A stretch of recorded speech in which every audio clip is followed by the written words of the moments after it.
सिक्किम में आए सैलाब में अब तक 26 लोगों की मौत हो चुकी है, जबकि लापता 142 लोगों की तलाश में रेस्क्यू मुहिम लगातार जारी है। फौज और एनडीआरएफ की टीम लाश की तलाश कर रही है, तो वहीं रेस्क्यू मुहिम में लगी है। आपको बता दें कि इस बीच सैटेलाइट तस्वीरों से लौनाक झील की तस्वीरें आई हैं। आपको बता दें, जो तबाही के पूरे मंजर को बयां कर रही है। इन तस्वीरों में देखा जा सकता है कि किस तरह से झील का पानी नीचे की तरफ आया।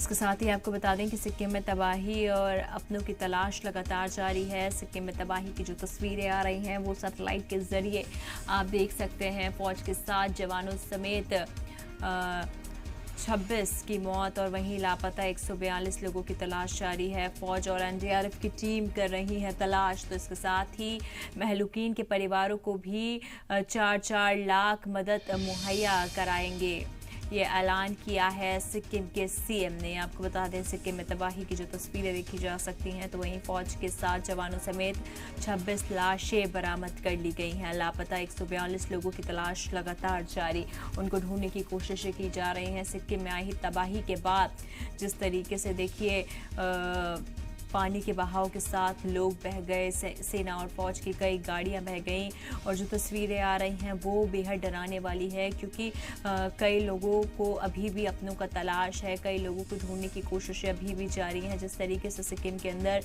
मौत की तस्वीरें सामने आ रही हैं, उसके साथ ही 142 लोग अब भी ऐसे हैं जो कि लापता हैं। फौज एनडीआरएफ की टीम के जरिए लगातार लोगों को ढूंढने की कोशिश कर रही है। तो वहीं महलूकीन के परिवारों को 4-4 लाख मुआवजा देने का ऐलान भी सिक्किम के सीएम ने किया है। आपको बता दें कि लगातार जो तस्वीरें सिक्किम से देखने को मिली वो शायद पहले कभी नहीं मिली थी, जिसके अंदर ऐसी तस्वीरें देखने को मिली कि लोग पानी के बहाव में बहते हुए नजर आए। आज भी कई लोग अपनों को ढूंढ रहे हैं, क्योंकि उनका अभी भी कोई अता पता नहीं है।